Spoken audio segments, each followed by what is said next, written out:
Tommy Fury showed the difference. It's all a joke. I'm ending you February 26th, and you already know it. Dressing rooms. I want clean fight, okay? Touch glove, go to Cautious of any return fire, Jake found himself excessively hugging, clenching. Little children. He didn't knock out Fury. Tyson has spent a career in this position, being clung on to for dear life by fearful opponents. I'm not listening to Rivera at all. He's just going to continue to hold until he just physically forces him out. Can't say I blame him. He will cut angles on the inside a lot more effectively than Fury. And if you put Mike in Tommy's place for that flurry at the end of round one, things probably end a lot differently. The good left hand is all that goes through. The first man he pushed up to the 5 left and right at the end of the round. I know, I feel like that's kind of disrespectful of Jake, though. He said he want to be a real boxer, but he's challenging these retired fighters, or this is like the first real boxer he really fought. Tommy Fury don't really count. I was like hunkered over, and I was like by his hip, and he kind of had me in a headlock. Opens his glove and puts his hand over my mouth. When Jake's brother fought Floyd Mayweather back in 2021, he was surprised at all the subtle intricacies and veteran moves that kept Floyd one step ahead. He knew where the ref was. He knew to cover my mouth. Straight up in the middle of the fight, I'm like, and I get up and I'm like, what the fuck?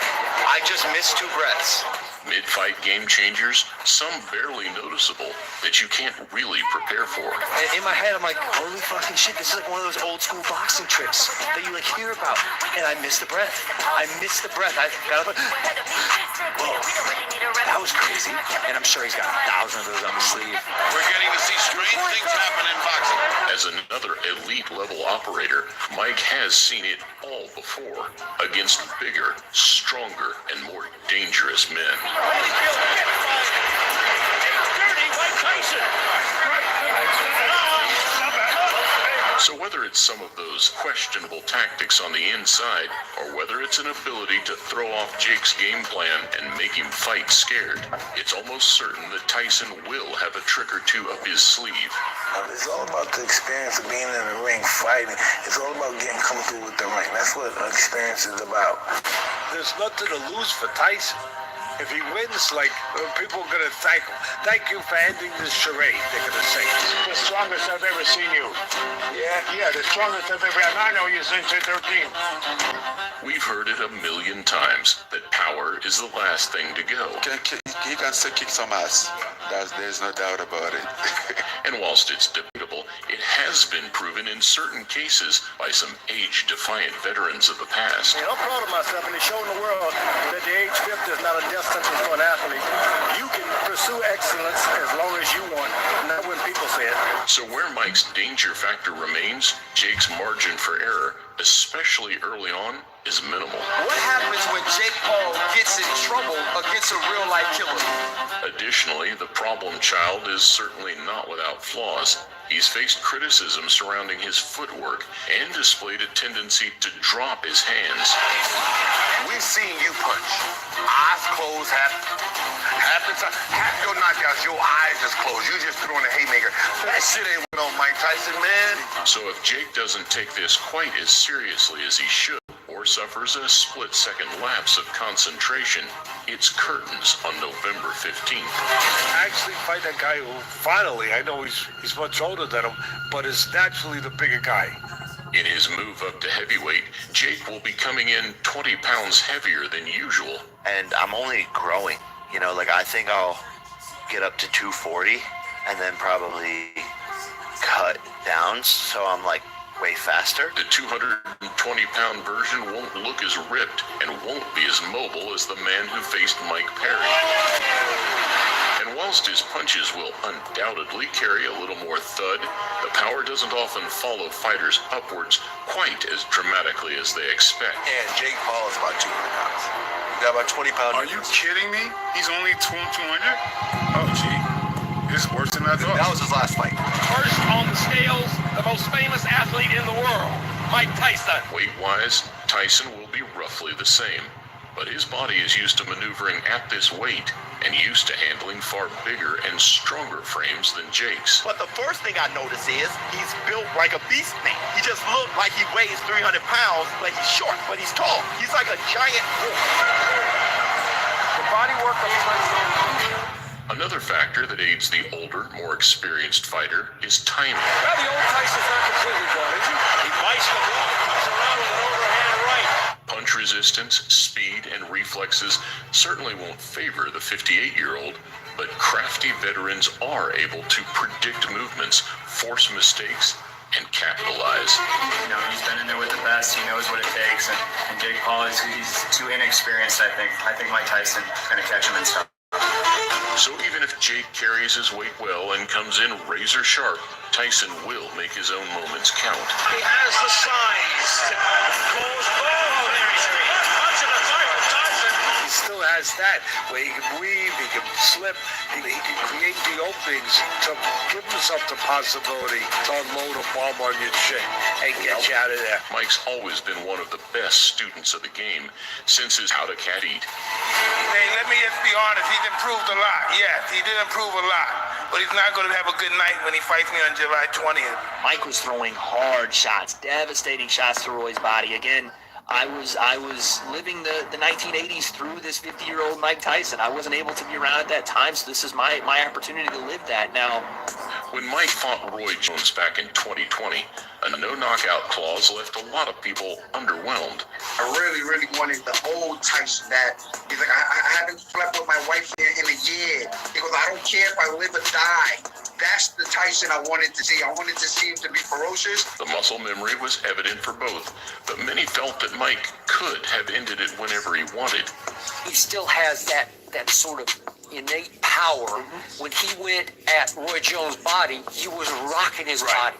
And Roy Jones woke up on Sunday morning a sore older man at 51 years of age. Absolutely. But the referee told me, let him go. You think I'm gonna let this crazy man go? He was not letting it happen. Listen, have you seen what his uppercut has done to people twice my size?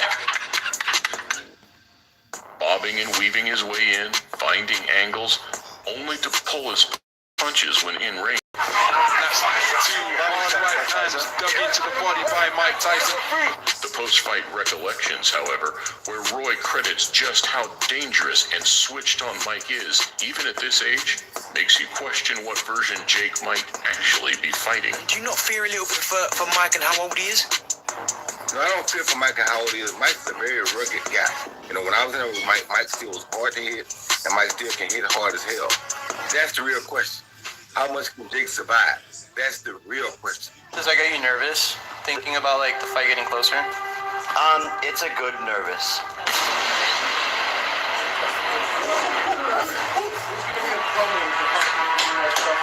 It's like excited, but with a slight bit of worry, yeah.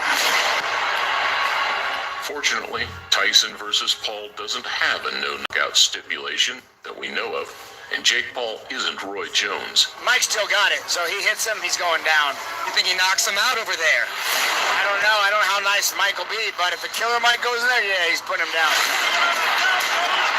So whilst everything we've seen so far has felt relatively manufactured, the second it's not, and the moment it steps a little bit beyond the confines of entertainment, is the moment things get a lot more interesting. I have to be the mean guy in order for me to perform the way I perform. I have to have that aura. Mike, you're jumping around. You seem to be a little anxious.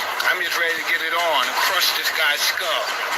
The respect is there, but Tyson won't be taken for a fool. So whether we see a genuine mean streak revival from the man who used to target his opponent's nose bone with gruesome intentions could make all the difference.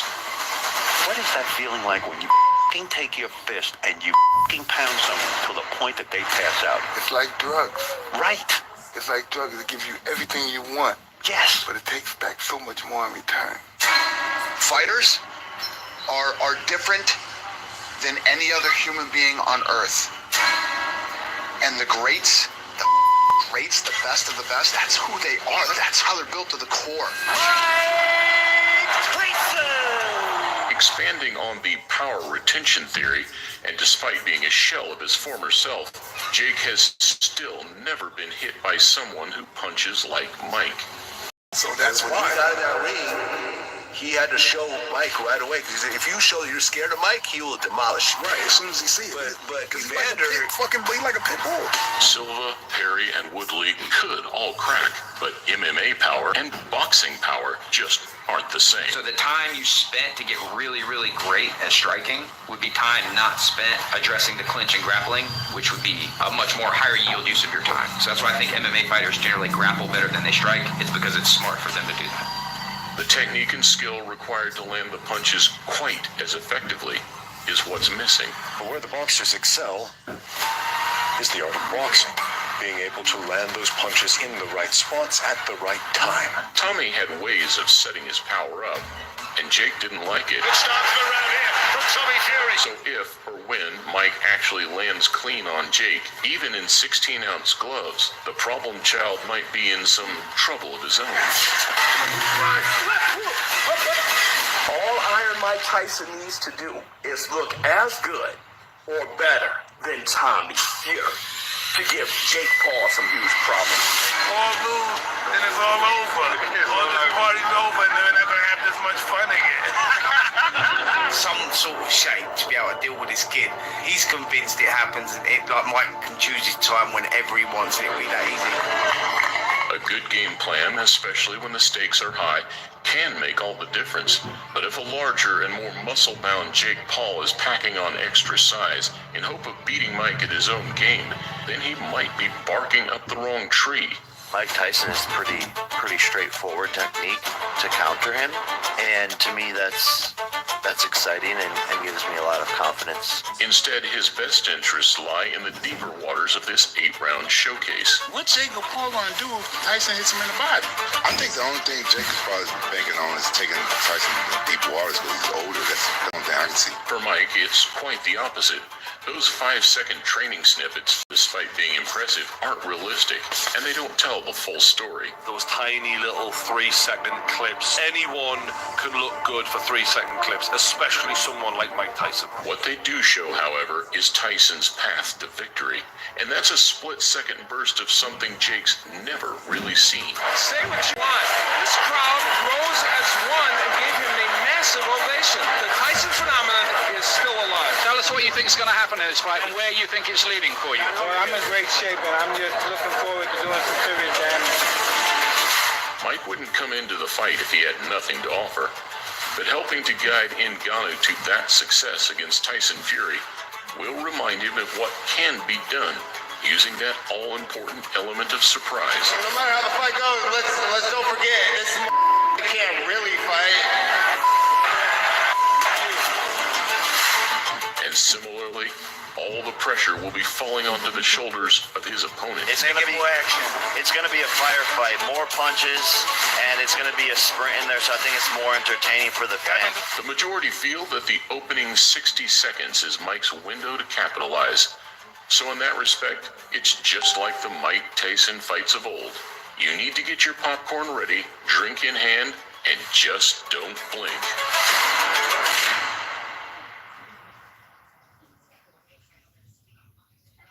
I'm 43 years old, I'm fat, and I'm overweight. Who am I going to fight? Really, be honest. Fight fans, welcome back. Well, greatness is when you make your delusion your reality.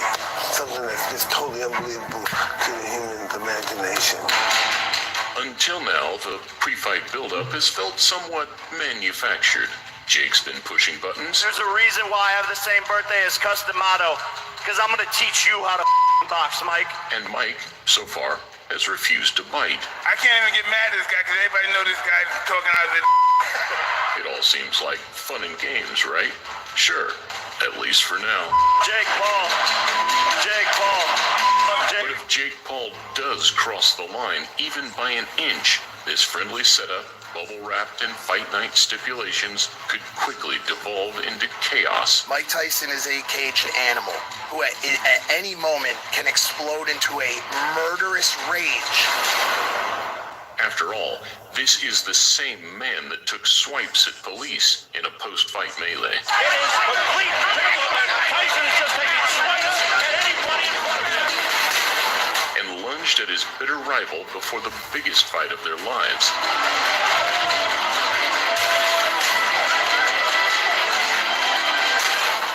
Tyson evicting Jake Paul's soul from his body is the outcome the majority seem to be hoping for. Mike Tyson's not losing to him. I can promise you that, Skip. So here we look at 10 reasons that Mike could pull off the most satisfying victory in boxing history. Welcome to a Motivedia presentation. Jake needs these guys. Jake needs Tyson and needs all these other people because everybody's going to tune in to hope that Mike Tyson knocks him out. Right. They're not tuning in because they think Jake Paul's a great fighter and they want to see him compete. Jake fought a guy who was his age and was also considered a boxer, and he lost. So far, Jake has mainly feasted on an appetite of retired MMA fighters and non-boxers.